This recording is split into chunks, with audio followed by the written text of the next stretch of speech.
ವಿದ್ಯಾರ್ಥಿಗಳೇ, ಇಂದಿನ ವಿಡಿಯೋದಲ್ಲಿ ಸರಣಿ ಪರೀಕ್ಷೆಯ ಕೆಲವು ಪ್ರಶ್ನೆಗಳನ್ನು ತಗೊಂಡಿದ್ದೀನಿ.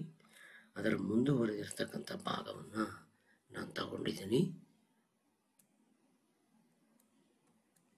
ಇದರಲ್ಲಿ 2x² - 3x + 5 = 0 ವರ್ಗ ಸಮೀಕರಣದ ಮೂಲಗಳ ಸ್ವಭಾವವನ್ನು ಬರೆಯಿರಿ ಅಂತ ಇದೆ.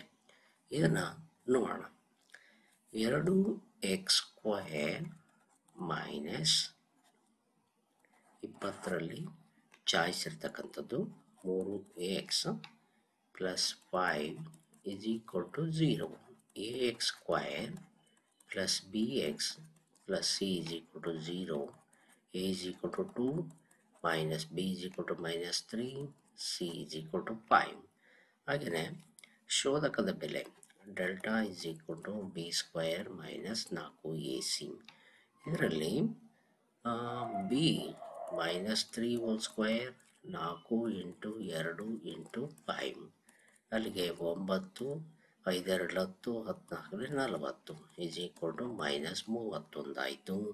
ಇಲ್ಲಿ ಮೂಲಗಳು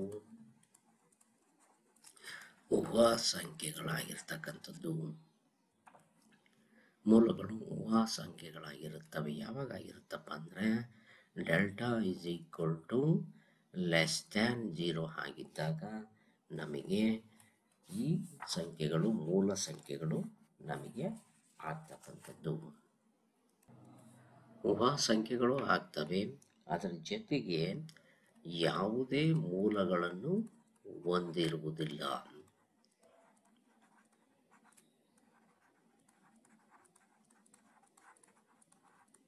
ಇದು ನಮಗೆ 20ನೇ ಕ್ವಶನಲ್ಲಿ ಚಾಯ್ಸ್ ಇರ್ತಕ್ಕಂಥದ್ದು. ನೆಕ್ಸ್ಟ್ ಕ್ವಶನ್ ತಗೊಳ್ಳೋಣ. p of x = x² + 7x + 12 ಈ ಬಹುಪದೋಕ್ತಿಯ ಶೂನ್ಯತೆಗಳನ್ನು ಕಂಡುಹಿಡಿಯಿರಿ ಅಂತ ಕೇಳಿದ್ದಾನೆ. ಇಲ್ಲಿ x² + 7x + 12 a ಬೆಲೆ 1, b ಬೆಲೆ 7, c ಬೆಲೆ 12. ಹಾಗಾದರೆ a × c = 1 × 12 ಆಯಿತು. ಹಾಗೆಯೇ a + c = 7 ಬರಬೇಕು. ಅಲ್ಲಿಗೆ 12ರ ಅಪವರ್ತನಗಳನ್ನು ತಗೊಂಡ್ರೆ ನಮಗೆ 4 × 3 12 ಆಗುತ್ತೆ. 4 + 3 7 ಆಗುತ್ತೆ. ಹಾಗಾಗಿ ಆ ಬೆಲೆಯನ್ನು ತಗೊಳ್ಳೋಣ. x² + 4x + 3x + 12. x common ತೆಗೆದ್ರೆ x + 4, 3 ಕಾಮನ್ ತೆಗೆದ್ರೆ x + 4, x + 4 × x + 3. ಇದು ನಮ್ಮದು ಶೂನ್ಯತೆಗಳು ಆಗ್ತಕ್ಕಂಥದ್ದು. ನೆಕ್ಸ್ಟ್ ಬಂತು ರಚನೆ ಇದೆ. ಇದನ್ನು ನಾನು ಭಾಳಷ್ಟು ಸತಿ ಹಿಂದಿನ ವಿಡಿಯೋದಲ್ಲಿ ಮಾಡಿ ತೋರಿಸಿದ್ದೀನಿ. ನೆಕ್ಸ್ಟ್ ವಿಡಿಯೋದಲ್ಲಿ ಈ ರಚನೆಗಳನ್ನೆಲ್ಲವನ್ನು ಸೇರಿಸಿಬಿಟ್ಟು ಒಂದು ವಿಡಿಯೋವನ್ನು ಮಾಡಿ ತಮಗೆ ತೋರಿಸೋದಕ್ಕೆ ಪ್ರಯತ್ನ ಪಡ್ತೀನಿ. ನೆಕ್ಸ್ಟ್ ಕ್ವಶನ್ ತಗೊಳ್ತೀನಿ. ಚಿತ್ರದಲ್ಲಿ DE parallel to AB, DE parallel to AB, AD 6 centimetre, CD 4 centimetre, total ಆಗಿ BC 15 ಸೆಂಟಿಮೀಟ್ರ್ ಆದರೆ BEಯ ಉದ್ದ ಕೇಳಿದ್ದಾನೆ. ಇಲ್ಲಿ BEಯ ಉದ್ದವನ್ನು ತಗೊಳ್ಳೋದಾದರೆ DE ಪ್ಯಾರಲಲ್ ಟು EB. ನಾವು ವಿಲೋಮವನ್ನು ತಗೊಳ್ಳೋಣ. AC / AD = BC / BE. ಇದು ತೇಲ್ಸದ ವಿಲೋಮಕ್ಕೆ ನಾವು ತಗೊಳ್ಳೋದಾದರೆ AC ಅಂತಂದು ಹೇಳಿದರೆ AD + DC ಎರಡೂ ಸೇರಾಗಿರ್ತಕ್ಕಂಥದ್ದು. ಅಂದರೆ 6 + 4 10. ADಯ ಅಳತೆ 6 ಸೆಂಟಿಮೀಟ್ರು, BCಯ ಅಳತೆ 15 × BE.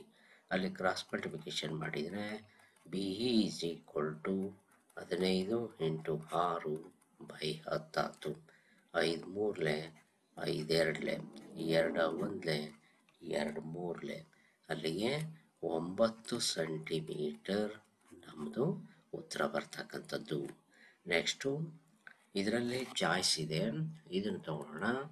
Tribhuja ABC similar triangle DEF ಅವುಗಳ ವಿಸ್ತೀರ್ಣಗಳು ಕ್ರಮವಾಗಿ 64 ಚದರ ಸೆಂಟಿಮೀಟರ್, 100 ಚದರ ಸೆಂಟಿಮೀಟರ್ಗಳಾಗಿದ್ದು EF 12 ಸೆಂಟಿಮೀಟರ್ ಆದರೆ ಬಿ ಸಿಯ ಉದ್ದವನ್ನು ಕಂಡುಹಿಡಿಯಿರಿ ಅಂತ ಕೇಳಿದ್ದಾನೆ.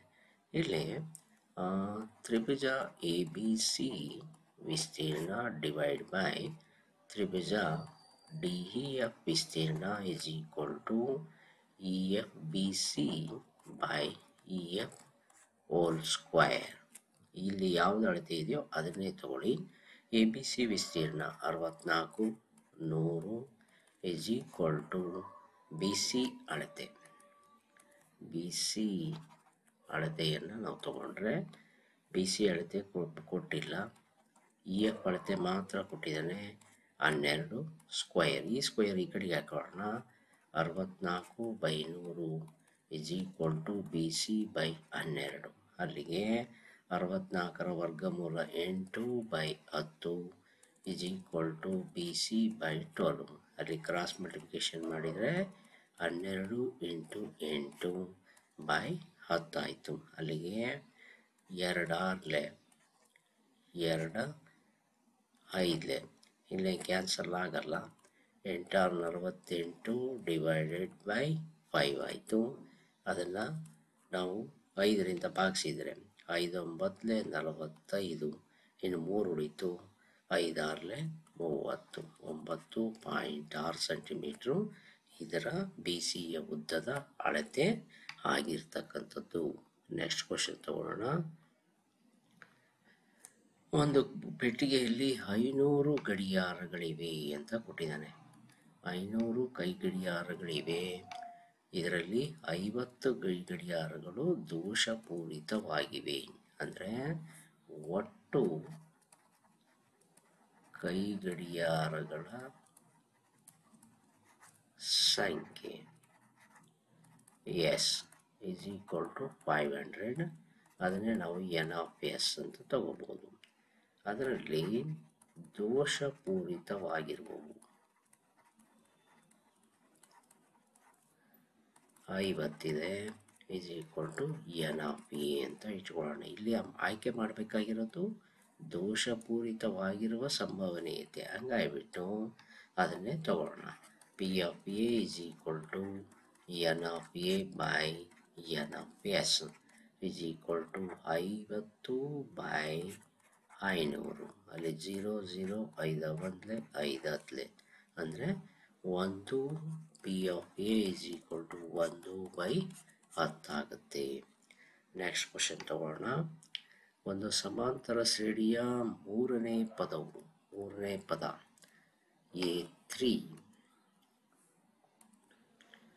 Is equal to 16. ಏಳನೇ ಪದ A7, ಏಳನೇ ಪದವು 5ನೇ ಪದಕ್ಕಿಂತ ಅಂದರೆ 5ನೇ ಪದಕ್ಕಿಂತ 7 ಜಾಸ್ತಿ ಆದರೆ ಸಮಾಂತರ ಶ್ರೇಣಿಯನ್ನು ಕಂಡುಹಿಡಿಯಿರಿ ಅಂತ ಕೊಟ್ಟಿದ್ದಾನೆ.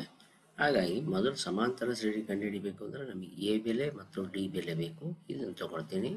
a + 6d a + 4d + 7 ಅಂದರೆ a + 7ನ a + 6d, a + 5ನ a + 4d ಅಂತ ತಗೋಬೋದು. ಎ ಕ್ಯಾನ್ಸಲ್ ಮಾಡಿ 6d - 4d is equal to 7. ಅಲ್ಲಿಗೆ ನಮಗೆ ಬರ್ತಕ್ಕಂಥ ಬೆಲೆ 6ರಲ್ಲಿ 4 ಕಳೆದರೆ ಎಷ್ಟು ಸಿಗುತ್ತೆ ನಮಗೆ? ಇಲ್ಲಿ 12 ಇದೆ.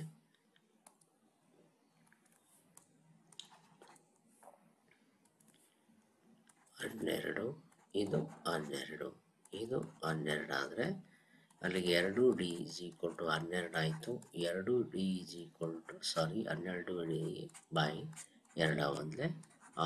ಡಿ ಬೆಲೆ 6 ಆಯಿತು. ಡಿ ಬೆಲೆ 6 ಆದರೆ ನಮಗೆ ಎ ಬೆಲೆ ಬೇಕು. ಎ ಬೆಲೆಗೆ ಏನು ಮಾಡೋಣ? ಇದನ್ನು ತಗೊಳ್ಳೋಣ. A3 ಇದೆಯಲ್ಲ, A3 is equal to a + 3 - 1 × 6. ಅಲ್ಲಿ 16 is equal to a + 2 × 6 16. a + 12 ಆಯಿತು. ಎ ಇಸ್ ಈಕ್ವಲ್ ಟು 16ರಾಗ 12 ಕಳೆದ್ರೆ 4 ಆಯಿತು. ಅಲ್ಲಿಗೆ ಡಿ ಬೆಲೆ 6, ಎ ಬೆಲೆ 4.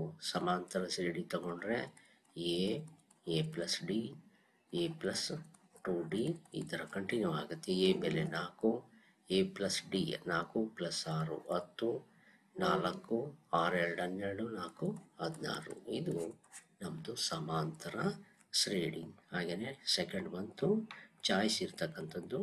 ಒಂದು ಸಮಾಂತರ ಶ್ರೇಣಿಯ 3 ಅನುಕ್ರಮ ಸಂಖ್ಯೆಗಳ ಮೊತ್ತ 18 ಅಂತ ಕೊಟ್ಟಿದ್ದಾನೆ. ಈ 18ಅನ್ನು ತಗೊಳ್ಳೋದಾದರೆ ಫಸ್ಟು 3 ಸಂಖ್ಯೆಗಳು A minus D A plus D ಮೊತ್ತ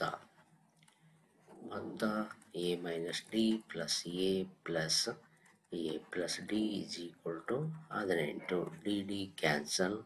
3a is equal to 18, A is equal to 6. ಅಲ್ಲಿ ಗುಣಲಬ್ಧ A minus D into A plus D is equal to 162 ಆದರೆ A square minus D square into A 162 ಆಯಿತು.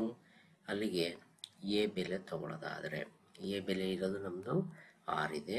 ಇದನ್ನು ಇಲ್ಲಿ ಬರ್ಕೊಡ್ತೀನಿ. 6 into 6 square minus D square is equal to 162. 36 minus D square. ಈ 6ಅನ್ನು ಇಲ್ಲಿಗೆ ತೊಗೊಂಬರ್ತೀನಿ. ಅಲ್ಲಿಗೆ 6 2 12, 4 ಉಳಿತು, 6 7 27 ಆಯಿತು. ಅಲ್ಲಿಗೆ minus D square is equal to 27. 36 ಈ ಕಡೆ ತಂದರೆ ಮೈನಸ್ 36 ಆಯಿತು. D square is equal to 16 7 ಕಳೆದ್ರೆ -9, minus cancel. D is equal to plus or minus 3. ಅಲ್ಲಿಗೆ ಎ ಬೆಲೆ 6 ಇದೆ, ಡಿ ಬೆಲೆ ಪ್ಲಸ್ ಆರ್ ಮೈನಸ್ 3 ಇದೆ. 2 ಬೆಲೆ ಇದೆ. ಒಂದು ಎ 3, ಡಿ ಪ್ಲಸ್ 3. ಅಲ್ಲಿಗೆ A minus D into A plus D 3 6. A ಬೆಲೆ 6.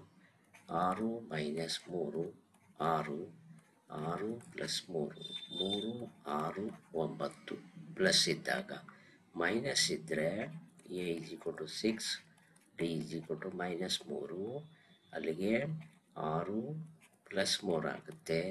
ಇದು 6 ಮೈನಸ್ 3 ಆಗುತ್ತೆ. 9 6 3 ಎರಡನ್ನು ಕೂಡ ತಗೋಬೋದು. ಇದಿಷ್ಟು ಕೂಡ ಈ ವಿಡಿಯೋದಲ್ಲಿ ತಿಳಿಸ್ಕೊಟ್ಟಿದ್ದೀನಿ. ನೆಕ್ಸ್ಟ್ ವಿಡಿಯೋದಲ್ಲಿ ಇನ್ನು ಉಳಿದಿರ್ತಕ್ಕಂಥ ಲೆಕ್ಕಗಳನ್ನು ತಗೊಳ್ಳೋಣ. ಏನಾದರೂ ಡೌಟ್ಸ್ ಇದ್ದರೆ ಕಮೆಂಟ್ ಮಾಡಿ ಅಂತ ಹೇಳ್ತಾ ಮತ್ತೊಮ್ಮೆ ನಿಮ್ಮೆಲ್ಲರಿಗೂ ಕೂಡ ಧನ್ಯವಾದಗಳು.